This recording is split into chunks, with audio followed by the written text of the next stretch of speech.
All right, so let's get started. Noticing a lot more people here today. That's all good. So midterm 2 is coming up. It'll be up to all the stuff that you've done up to this point. So that includes what? Python, JSON, regular expressions, as well as pandas.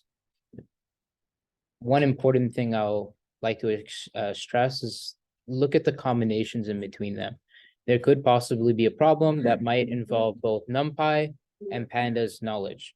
So make sure you find ways to integrate both of them together, particularly because Pandas is built upon NumPy. So a lot of the things will connect regardless, but there might be Panda specific problems. There might be Panda and NumPy problems. On top of that, make sure you know your regular expressions. The professor would not make a whole lecture about regular expressions if he was not going to include that in the exams. In previous semesters, regular expressions are like the list comprehensions of the last exam. So think about how you did a list comprehension in the last exam. It'll come up like that as a regular expression where you're going to be like, write a regular expression for this that tackles this, this, and this. Assume this method runs the regular expression. Okay, we're going to look at a couple practice problems today that involve pandas, that might involve NumPy. They definitely involve regular expressions. And these are based off of previous semester's problems. Okay, I do not know what the exam format will be this Thursday. I'm just basing it off of what we've done up to this point. And I designed it as a free response questions, or these free response questions, because the last exam was primarily or completely free response questions. In terms of studying, what you would need to do is look at the concepts in your lecture notes. So you look at the lecture and find ways to run algorithms with them. So an example would be if you see a Panda series method, try to use that Panda series method in a way that you remember it. And so like, if there are columns in a Panda series, or if there's a columns in a Pandas data frame, let me use that example. Find a way to iterate through them. A big issue with the last exam or problem that came up consistently was that people didn't know how to, students didn't know how to iterate through the NumPy array. And so there likely could be a problem, especially with data science, where you have to iterate through the different data frames, finding issues with it. Now, Pandas is very awesome because there are actually simpler ways to do it. But sometimes when you're rushing for an exam, they're not the easiest to remember. And so make sure to find simpler ways to do simple tasks. Finding an average should not take, 30 to 30 lines. There are people that could do it in one line, but it's a lot more harder to remember. The easiest way was to, find or sum up all the values and divide it by the number of those values, right? You'll be surprised how little people did that. Like that was the least prominent example. There was other examples with np.mean. That's a cool example. That's actually a pretty simple solution. But others didn't do it so right with the subsetting. So keep in mind that most often not lose points. Keep it simple so that not only you can understand it, but the person creating it can understand it as well. So those are my only few tips. Just look at the lecture notes, look at the concepts, try to apply the concepts in your own way that you remember it, and try to run like, the CS 111 exam algorithms that you used to make. Do those in Python, do those in Pandas. It'll pay off. Okay. Anything else? Any questions? No? Okay, so I have a bunch of these practice problems. There should be, I want to say 12. Yeah, there are 12 practice problems. We're going to go through every single one of them. A lot of these problems we've done before, if you've seen the other recitation videos, or if you've come to the previous recitations, so there should be no surprise.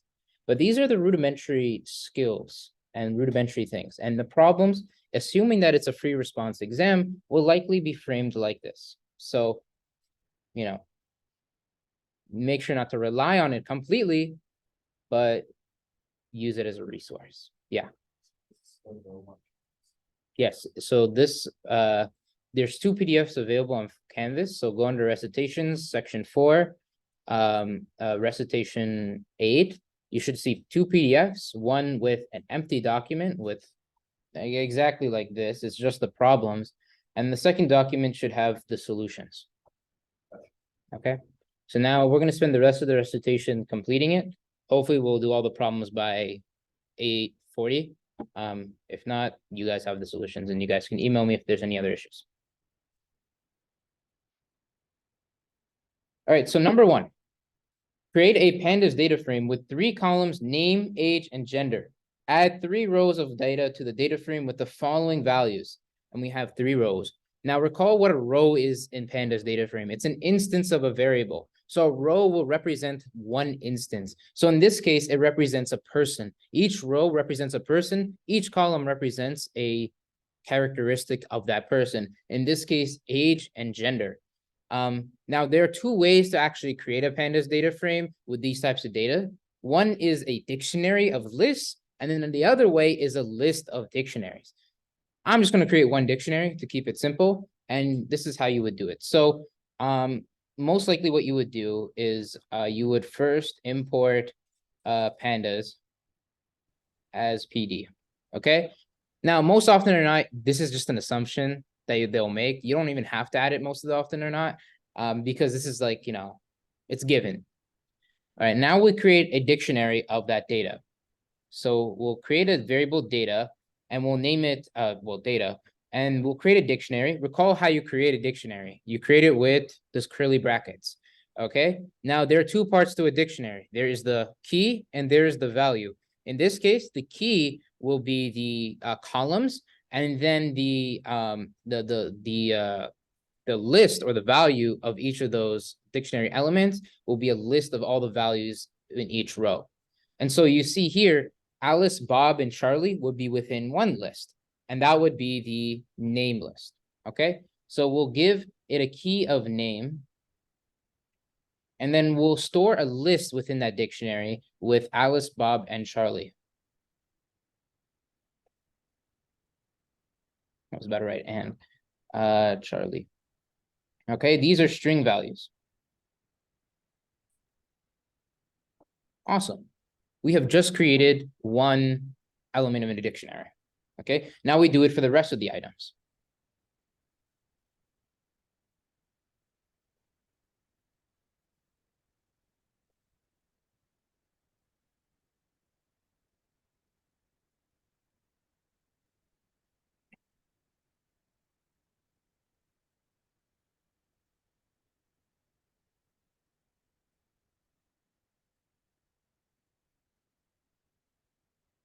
Once we're done with the dictionary and we have all the elements, all the key value elements, we end it with this curly brackets. Awesome. Up to this point in time, we actually have not created a pandas data frame.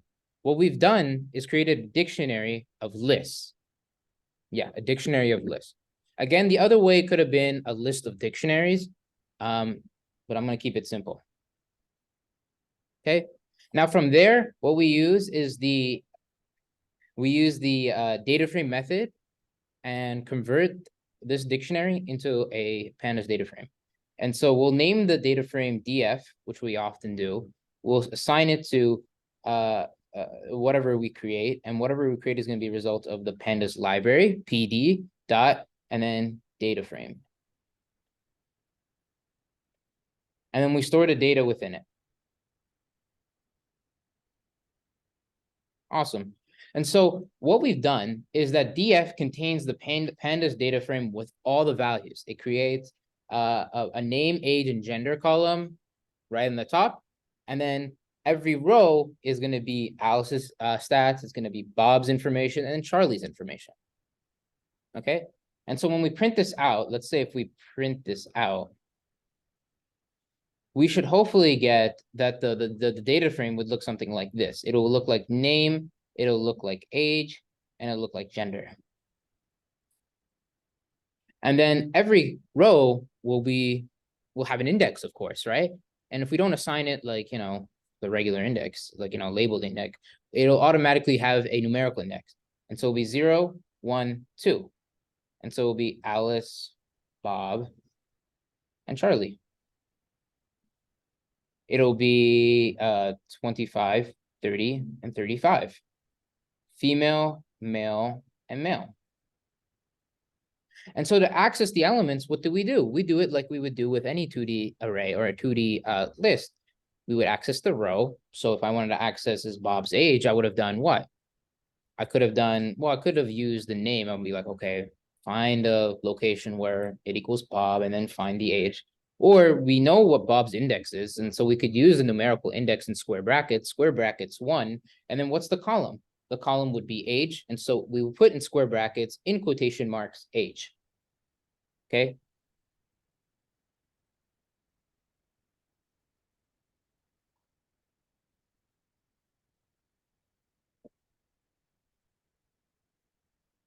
By the way, this is one way to access elements in pandas data frames. Now, the other way is using lock and ilock, which you guys remember. I do have my notes on that from the previous lesson, so you guys can access that to make sure you guys know the 3 ways to access elements, okay? But the key thing here is that this way might have issues. One way will only require numerical indexes, so it could only be like 1. And then the other way would be you can only access it through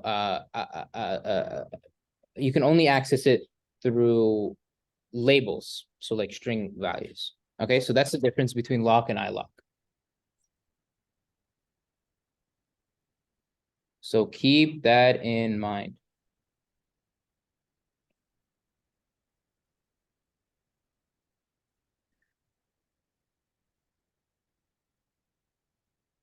Okay, so it says here, given a pandas data frame with columns, name, age, and gender, write a code to filter the data frame to only include rows where age is greater than 50.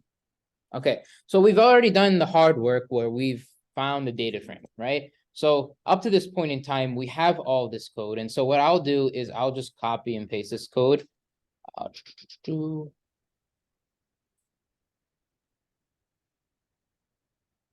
Okay, and so now we have this sort of data frame that includes this data. Now, our goal is to only include rows where the age is greater than, well, it says 50. I'm going to actually change it to 30. Because then it would just be an empty data frame. Okay, so now what we do is we create a new data frame. And in that data frame, we filter out the values. So let's create a new data frame, filtered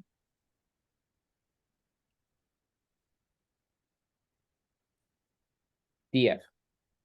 Okay. So in filter df, we're only going to include what? Values or rows that have an age greater than 30. And that means greater than 30. That doesn't mean greater and equal to 30. Okay, and so we use this sort of weird indexing thing. What we do is we access the data frame. Okay. And then once we access the data frame, we have to subset our data.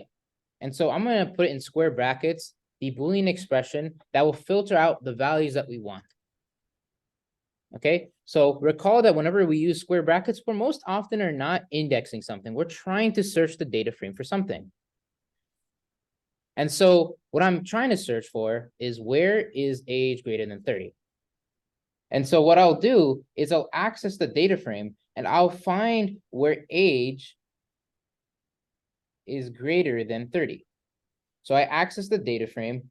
I look through the columns where age is greater than 30. Sorry, where I look through the data frame. I find all the columns. I find the column age, and then I find the values in that column that are greater than 30. There you go. And so what this does is that it subsets the data and it creates a new data frame. And that's why we assign it to filtered ID underscore df. If we don't do that, it's not going to filter the data. What it's going to do is just subset the data for you. We're not assigning it to a new data frame. And so when we print this data frame out, it should be what? It should be, well, we still have our indexes, we labeled indexes, but it will only include things greater than 30. And so that will just be Charlie, 35, and Mel.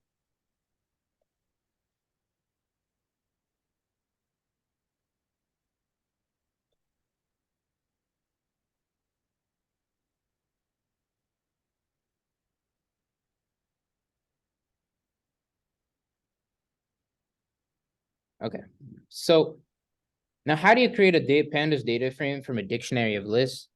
I've done this before. It's simply what I've done here. I'll just, again, just copy what we have here and then put it in.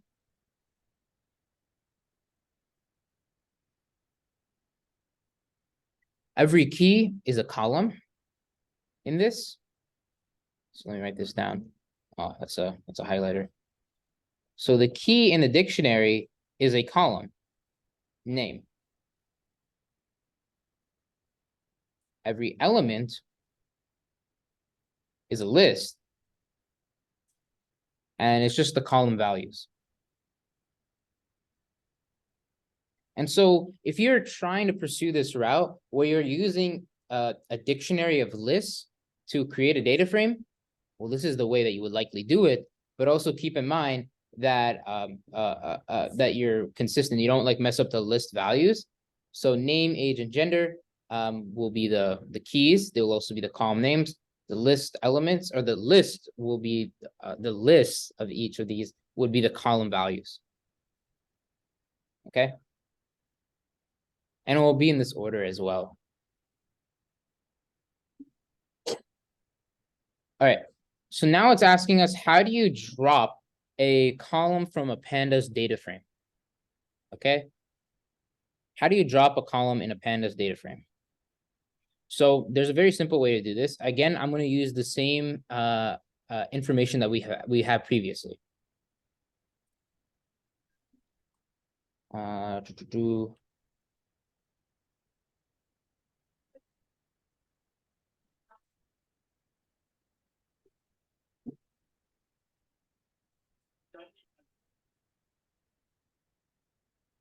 Now, let's assume that we're trying to get rid of, let's see what we're trying to get rid of. Let's try to get rid of age. And so in order to drop age, what we would do is do df, since the data frame that we want to change. We'll do drop, since we're dropping a column. We specify the column name, and so we'll drop age, okay? And then we tell it an axis. Axis simply means, are we getting rid of a row or are we getting rid of a column? And so axis will be equal to 1 because we are getting rid of a column. Okay. And then we assign it back to df. So it'll be df is equal to df dot drop. Age axis equal to 1. And so when you print this out, it'll have age removed.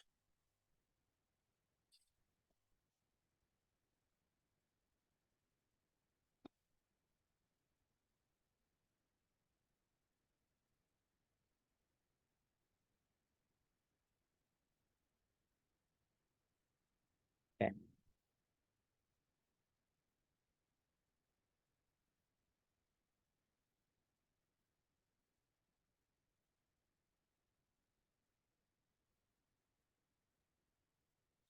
Okay, so what is assuming is that I have another column altogether with a city. And then wherever age is greater than 30, just change the city name to that. Okay, so let me first put the information that we would need.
Okay, so what I've done is I've created a new panda. Well, I haven't created the pandas data frame just yet. I've created a new data, and this time it includes city rather than gender.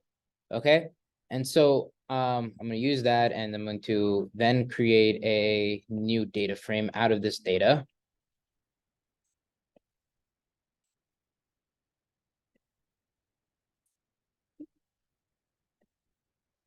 Okay, now what we do is we have to find where age is greater than 30, and then we have to replace the value there with what? With Paris.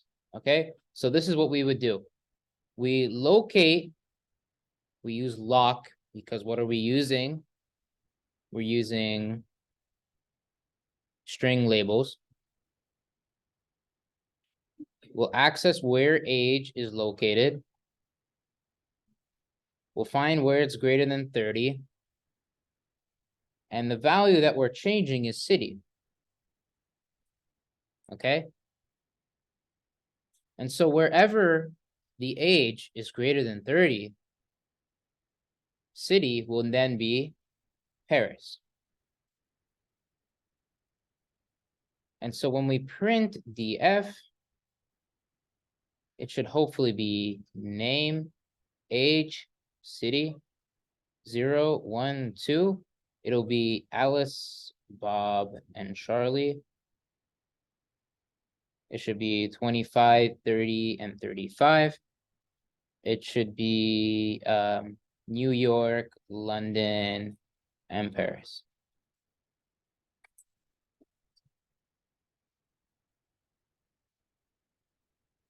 Awesome. So number 5 is now done. Let's look at number 6. Okay. And I think this should be, there's a couple more pandas problems actually. And then we'll do the regular expression problems, since that is the most interesting.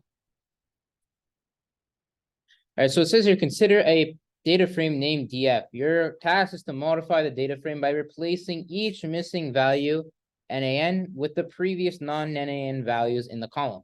You should update the data frame in its place without creating a new data frame as a result. All right.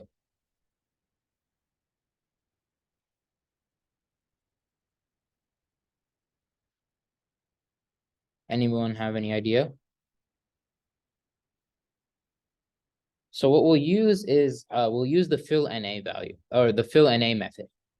And when we use that, we'll then have a way or find a way in order to apply that to all the rows. And so what I'm going to actually do is I'm going to create a new data frame.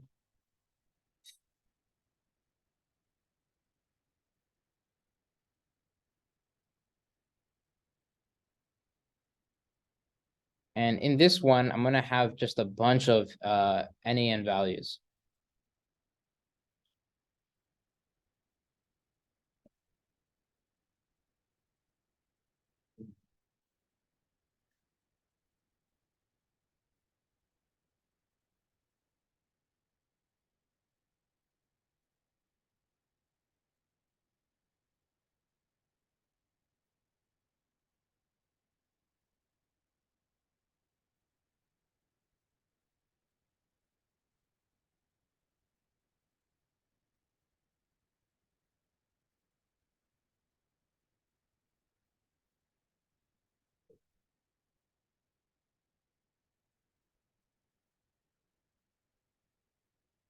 Okay, so from here, what I'm going to do is I need to find a way to replace the NaN values. Okay, so what I'll do is I'm going to access my data frame. Then what I'm going to do is have the method that replaces the NaN values for all of them. So in this case, it'll be fill NA. Okay. Now, what do we do now? We have a way to replace the NaN values. Now, the issue is that how do we access the previous element? Well, the way we can do that is using a forward fill. Forward fill is a method in pandas that uses the previous element and then just sets it as the next element, assuming that, there is a first element. What do I mean by that? So if we use a forward fill, And on this, what it will do is it'll take this value 1, and then this value over here will now be 1. Okay, and so the method that we'll use, method is equal to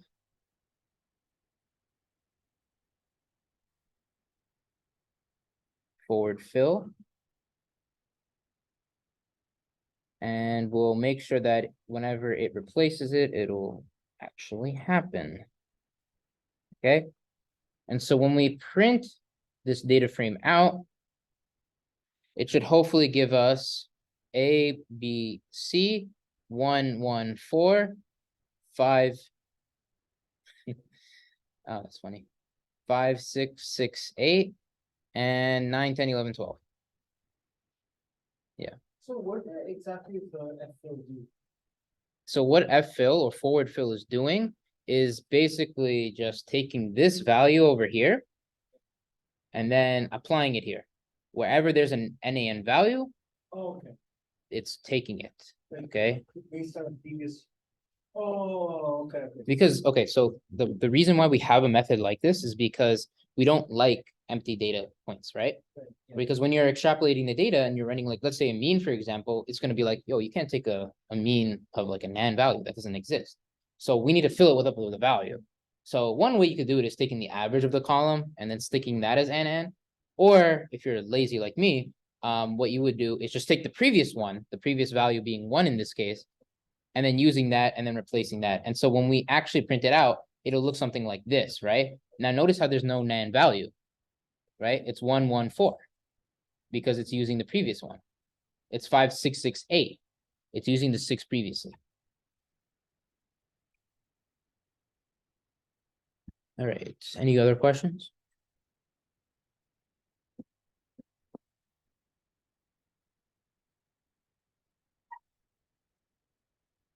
All right, number 7.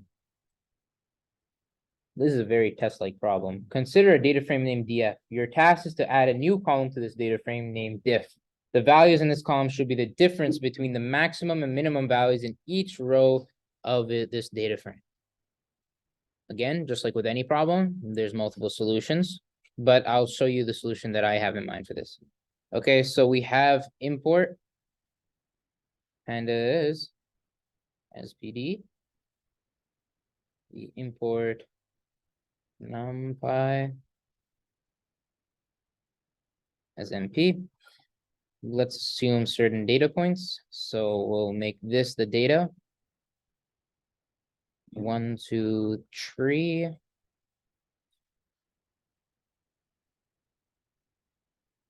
4, 5, 6.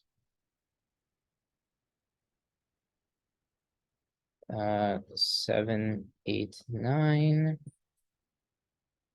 Okay. Okay.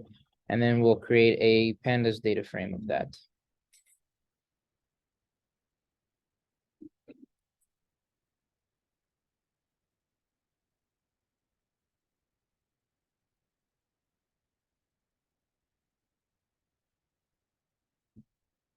Okay, so now what I'm going to do is I'm going to create a function. And in this function, what my goal is to find the difference between each row's minimum and maximum value.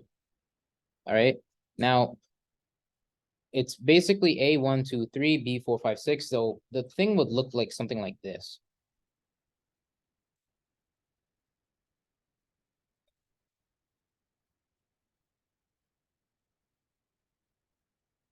All right, don't confuse the 0, 1, 2 as elements of the data frame. They're just indexes. A, B, C are the column indexes. And so these values over here and these values over here are the elements of the array, or the elements of the data frame. Now, basically what we're trying to do is that for each row, meaning this here, and this here, we're trying to find the maximum and minimum of those rows, subtract them, and then store that within a new column. Okay, what do you guys notice? The result should be something like this.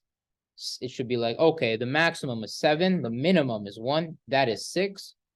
The maximum is 8, the minimum is 2, that should be 6. The maximum is 9, the minimum is 3, it should be 6. That's the algorithm at the end of the day. Now it's time to actually create the algorithm.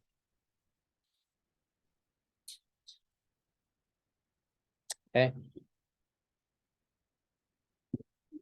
So what I'm going to do is I'm going to create a function. You create a function with def. We're going to find the row difference or the difference in between the maximum and minimum value, and we'll get a specific row. And so we'll make that, since I already used data, I'm going to use row for this. Okay. And so what it will do is that it will return the row dot max, which is a function. It will return the row dot minimum. Well, it won't return them. What it will do is it'll find the row dot max value, the row's max value. It'll find the row's minimum value, subtract the two, and then return the difference. Okay. Now our goal is to apply that, right? Keyword apply, right? Trying to stick it in your head, to every single row. Okay. And so that's where the apply method is going to be. So what we're going to do is we're going to access the data frame. We're going to create a new column. And so we create a new column with a square bracket. And then the new column name is going to be what? It says here diff. Okay. And so we'll name it diff.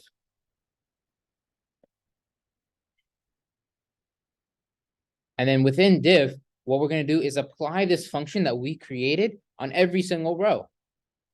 So it'll be df.apply. Again, keyword being apply. And then what's the function? Yeah, it is row difference. Because that's the function that we created, right? And then we're going to set axis equal to 1. Because it's a column. What are the parameters for row difference? Like row difference for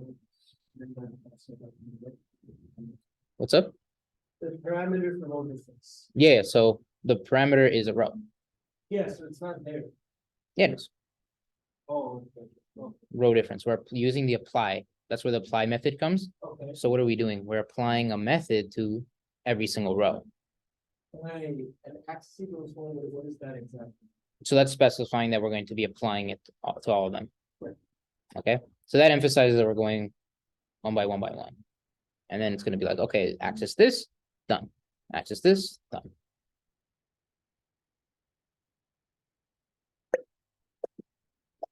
Axis equal 1 actually just implies that this is a column. And then row difference is just accessing it by the row. So like I said here, let me just demonstrate it just so that I didn't put the wrong ID in your head. It'll be 1, 2, 3. B will be 4, 5, 6. C will be 7, 8, 9. The indexes will be 0, 1, 2. All right, so what it's doing is this axis equal 1. It's like, okay, let's create a new column. And so it creates a new column difference, right? And then what it's doing is it's applying this sort of row dot max and row dot min. The apply method is taking in this all together. Okay, so the first iteration is going to take in 1, 4, 7. It's going to find 7 because that's the max. It's going to find 1, that's the minimum. 7 subtract 1, 6. Then it goes to 8, 5, 2. It does this method, this row. 8 is the max, 2 is the minimum, and so that should be 6. 8 minus 2 is 6. And then it'll do the same thing here. 9, 6, and 3. 9 is the max, 3 is the minimum, 9 minus 3 is 6. Okay. At the end of the day, that's the algorithm. And there's actually a different way of doing it too. What you can also do is create a little bit of a longer method would be iterating through, like, creating a for loop and then finding all the elements, like going like, so like, for example, I'm just going to give you pseudocode for this just so that I don't like spend too much time on this. But like for example, you could be like for I in like, so you like do this for iterate row, or sorry, you would go column by column by column. Yeah. So you go for row, and then you go for the column. You'll add all those values together, or sorry, not find all those values together. You'll try to, find max, find min. And then once it's done iterating through the row, you can find, okay, so since you have a new max and you have a new min, you subtract those two together and you add that to a list of values that will be your new difference column. And then once you're done with that algorithm, you can make that list and then add it to the column. So if you don't want to remember the apply method, there is an very algorithmic approach to it where you're probably more accustomed to. Again, it comes with practice. So when you look at this problem, look at the many ways you could solve it. So this is one way to solve it, and practically like one line of code. But there's also other ways where you may not remember this because this might be technical jargon.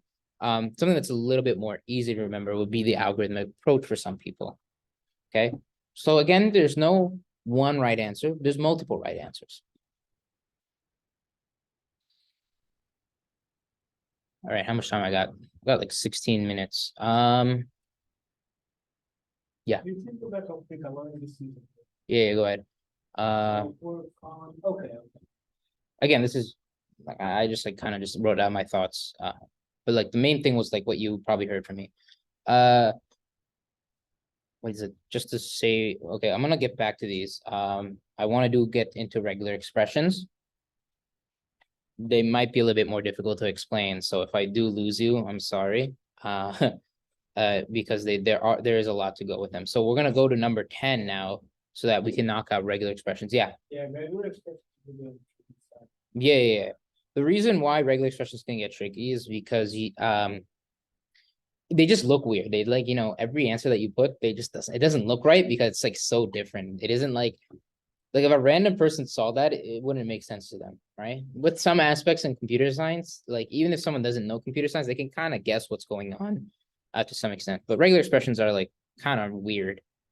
And so here it says, make an expression, regular expression, that makes sure that the string being passed has these requirements. That the length of the string should be greater than 0. The first character cannot be a number or underscore. And that the string can only have letters, digits, or underscores. Okay? So that makes sense. This is, by the way, based off of like what are the requirements for a variable. Like when you make a variable name, you don't like start it off with a number. You don't start it off with an underscore. You start it off with a lowercase or uppercase letter. Most often not lowercase letter. So you're basically making a regular expression that makes sure that it fulfills the requirements to be a variable name. Okay. Now, most often, if you are doing this on an exam, what you'll need to do is provide just a regular expression. What do I mean by that? Meaning that you have to assume that if I were to take your regular expression and then run the re.match function on it between the string that we're given and the string that, and this regular expression that you created, it should return true if it's correct, if it's a correct variable name, and it should return false if it's not a correct variable name. Okay, so most often or not, you don't have to recreate you don't have to create like whatever I did, like, here previously. Like this is just a bunch of code, but at the end of the day, with the regular expression, most often or not, you're only going to be required to put the regular expression. Okay, and then it's under the assumption that you run the algorithm. If you guys, by the way, go to the file section and access the solutions, what I did do is I did put the algorithm that you can run to test to see if the regular expression is correct. And this is, again, a bit of extra information, but you're only most likely, don't hold me accountable on this, but most likely it'll just be like, just write the regular expression and then just assume that the extra code that I put there is how we check it. Okay, so you have like a mini test case checker. You have a mini auto grader. All right, so it's gonna be very weird to explain.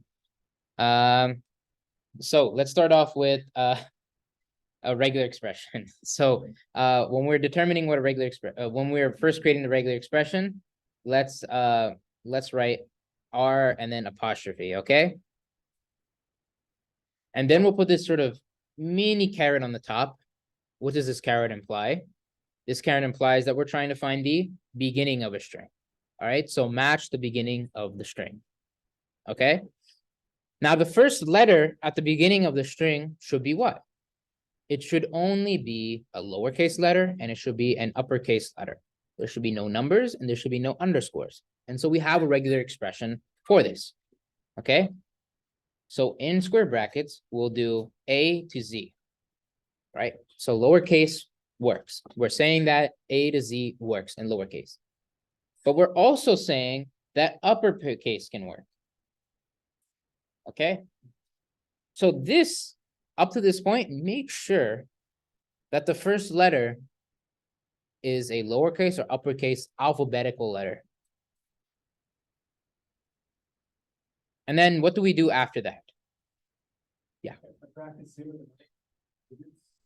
That's one way of doing it, right? Now, if you want to go that route, that's good, because then what you also have to do, you also have to do what?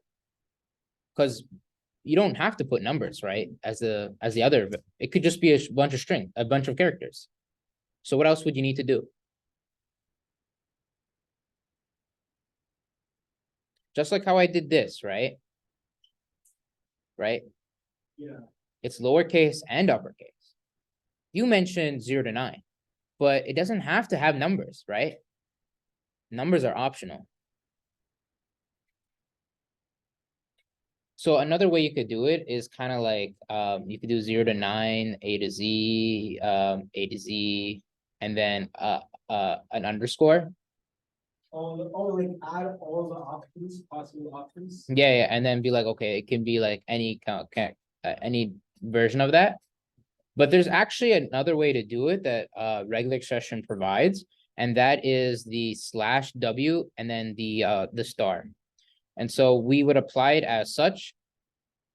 It will be W star, and then it would be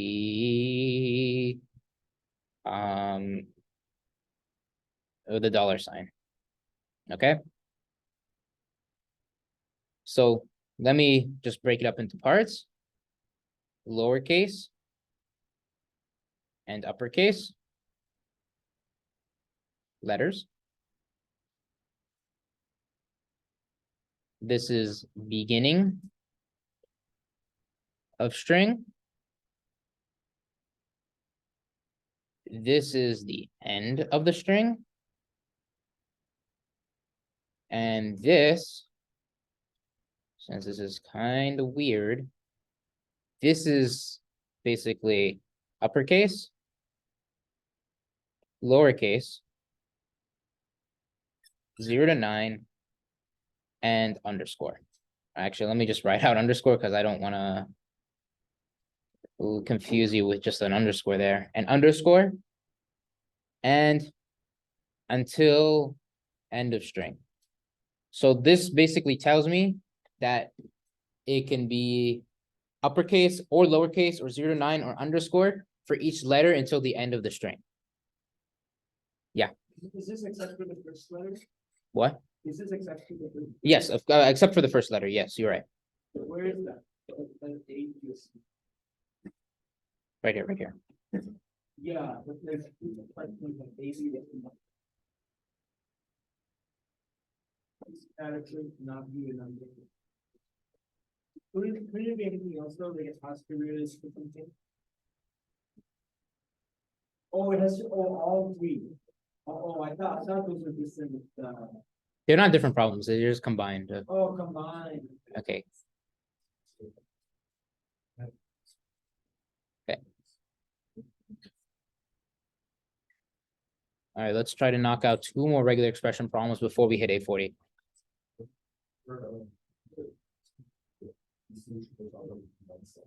Oh, did I add an extra slash? Yeah, my bad.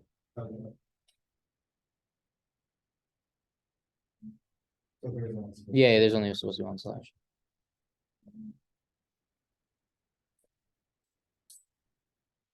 All right. Let's look at the next 2 regular expressions. Okay. Man, I do not like regular expressions. So this is a very exam-like problem. Okay, that's why I want you guys to keep this in mind. maybe to test yourself out, replace this value with like 5 or 7. All right. Just keep that in mind. So a palindrome is a string that is the same forwards and backwards. Write a regular expression that detects a 3-letter palindrome. Ignore white space. The string can use any character. Okay. What is a palindrome? 1 to 1, RAR. Whatever this is, that's a palindrome, a 3-letter palindrome. Right now, there could be 5-letter palindromes as well. It could be ADADA. This is a 5-letter palindrome. Palindrome. Okay, but we are only doing for this problem 3-letter. Now, in a problem like this, we would use the match function as well. Okay. So we start off with our regular expression. Okay. Now, what's next? The next thing we need to do is make sure that it's case insensitive. And so we'll add this. And this tells us that it's case insensitive. I'm going to write CI for case insensitive.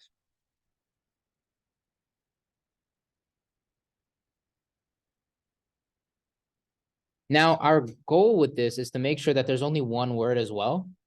We don't have like multiple words. And so we'll establish a boundary. And so when we establish a boundary, we would use /B.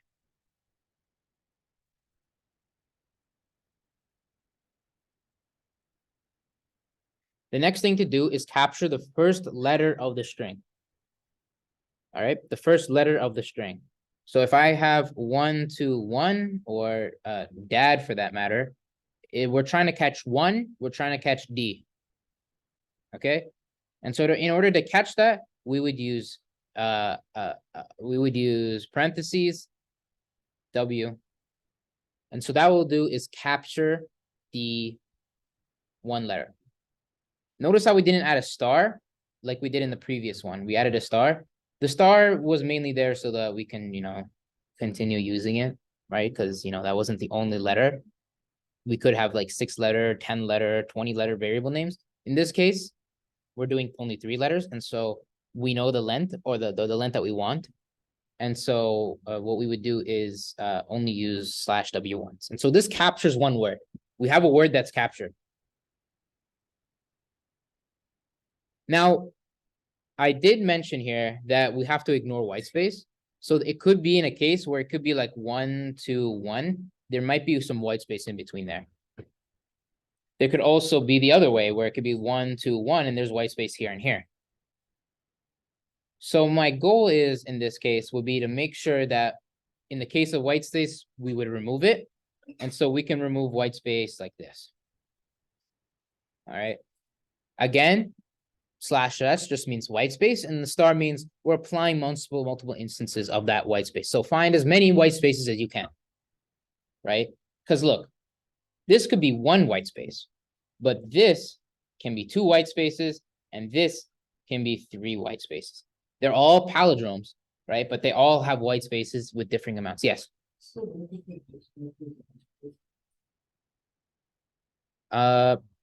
Actually, good point. I have not tried it. But we can definitely try it out. But in that case, what would you do? What would you guess we would do?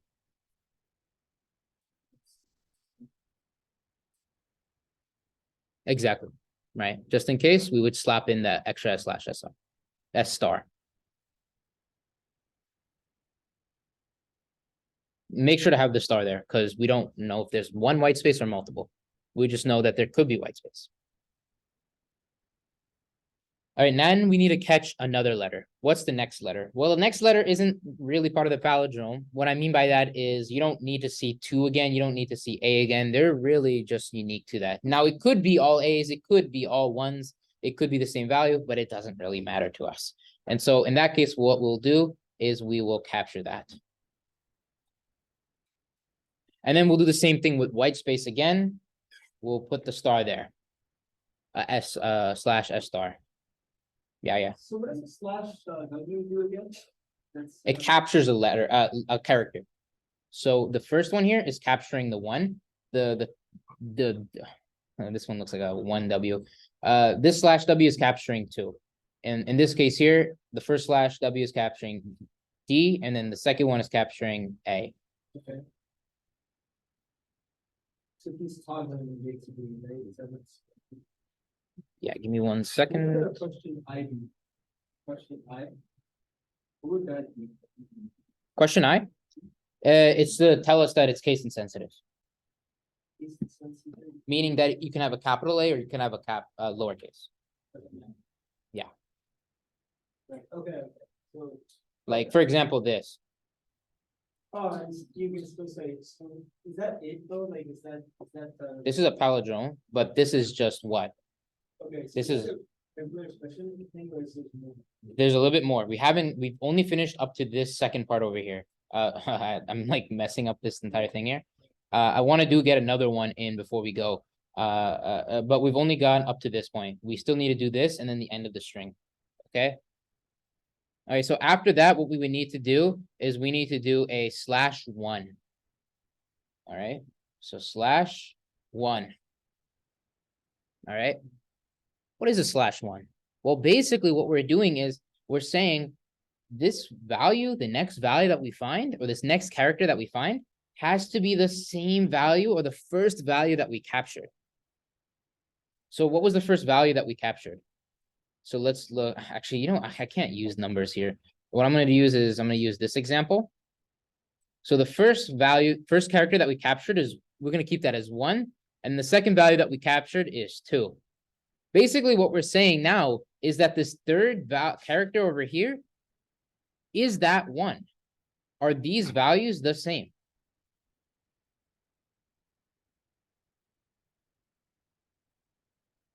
What the? Oh, okay.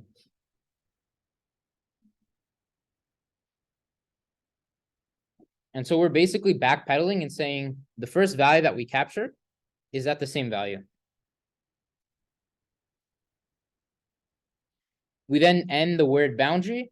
We're like, okay, we are done. We have the first element of the string. We have the second boundary of first boundary of the string. We have the second boundary. We have now closed the string. And then hopefully when we apply this regular expression on something like 1-to-1 or dad, it should work. All right. So this is the regular expression. And we would end that, of course, with a apostrophe, right? Because we started off with our regular expression like that.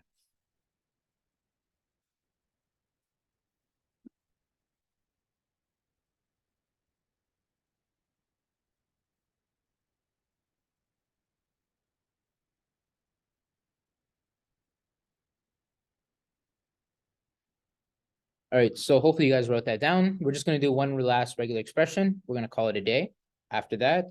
And then you guys can ask me any questions afterwards. Yes.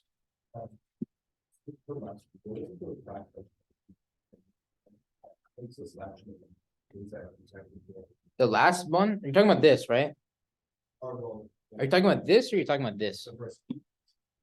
The first one is like just telling us, okay, we got to start off like we're setting the boundary here. And then we're going to set the boundary here. So if there's any other extra stuff after that, we're not going to look at that. All right, so it's like a boundary. We're like, okay, forget about the stuff out of here and forget about the stuff there. We're only looking at the things in between this. All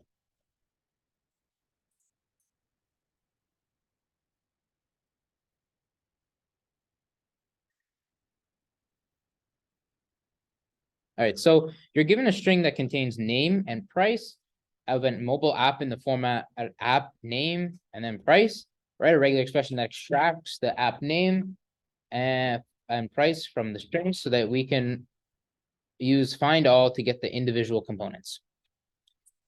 Your regular expression should extract Super Mario Run, $9, Candy Crush, 99 cents, Angry Birds, 199.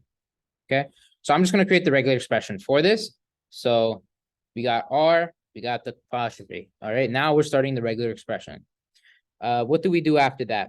Well, what we're going to do is we're going to do /W plus /S plus, I want to say /W plus. All right. So what is this exactly doing? This thing that I put here? Well, we know that we're capturing characters. We know that we're capturing a space, and we know that we're capturing other words as well. So what I'm basically saying here is that there might be some words, capture them. There might be some spaces, capture them, and there might be some more words, capture them. That's the name of the app. Okay, so now we've captured the name of the app. Now let's actually capture the price. Okay, and so how would we calculate the price? How would we not calculate? How would we get the price? Well, we know that in our string here, we have this sort of colon. And so I've added a colon as well, because that string will include a colon. And then from there, we're going to be like, well, from there, we're also going to have to add a $. And so we would do a $sign as this. Why do you think we add the backslash? We add the backslash because what did we do previously? We used the $sign for something else, right? We used it for the end of the string. And so we don't want to say it's the end of the string. We want to actually use the $sign as a value, because the $sign is a part of our string, right? Because our $sign is a part of the string. And so we include that in our regular expression by including a backslash and then $sign. I think escape sequences, right? Yeah, escape sequences. That's the correct word. Yeah.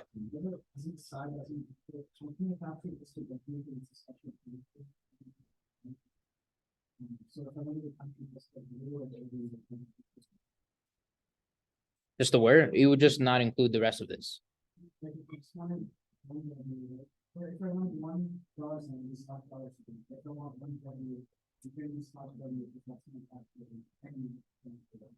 Well, a /W star would be. Are you asking for a specific word?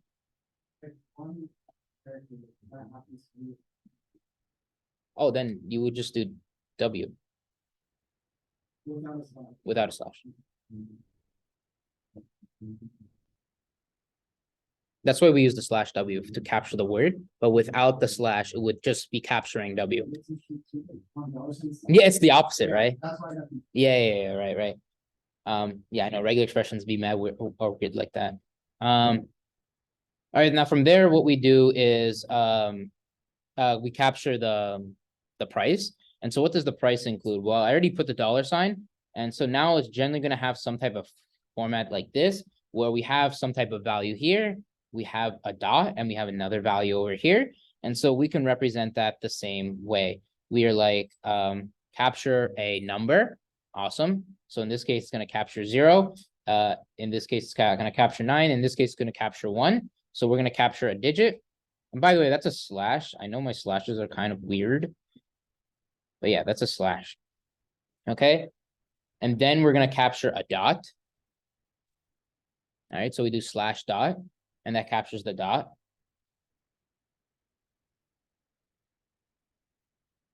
And then we're going to capture another digit. Right. And so we've captured the other digit. In this case, it will capture 99. In this case, it will capture 99. And in this case, it will capture 99. All 99 in cases, because those are the only numbers there.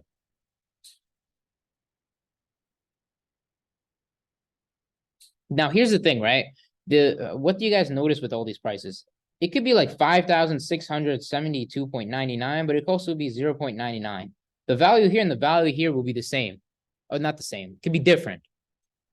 Like the number of like places. It could be in the thousands, it could be in the millions, it could be in the single digits. But no matter what, these are always going to be 2 digits, right? It's only going to be 2 digits. And so we can include that as well. We can be like, we want only 2 digits.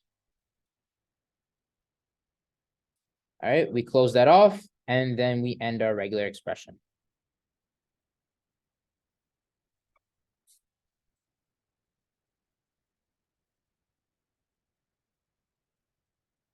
Yeah, what's up?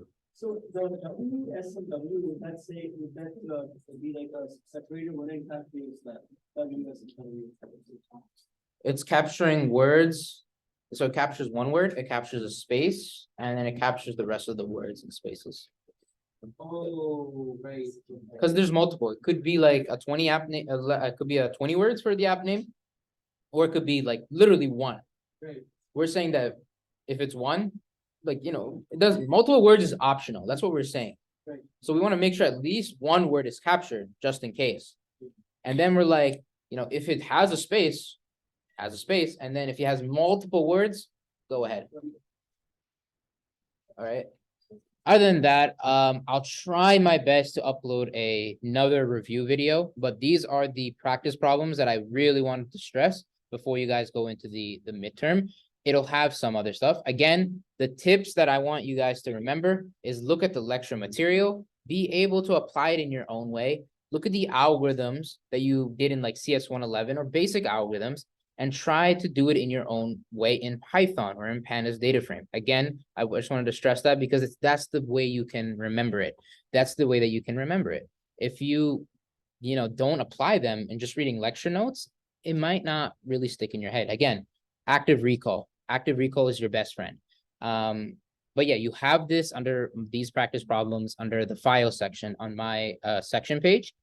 Now, what you can do is use your notes and then find other ways to do the same problem, right? There's multiple ways to do the problems. You could also make your own problem. That's the best way. I'll try my best, but don't like hold me onto it because I am low-key kind of busy. I have to finish my internship applications.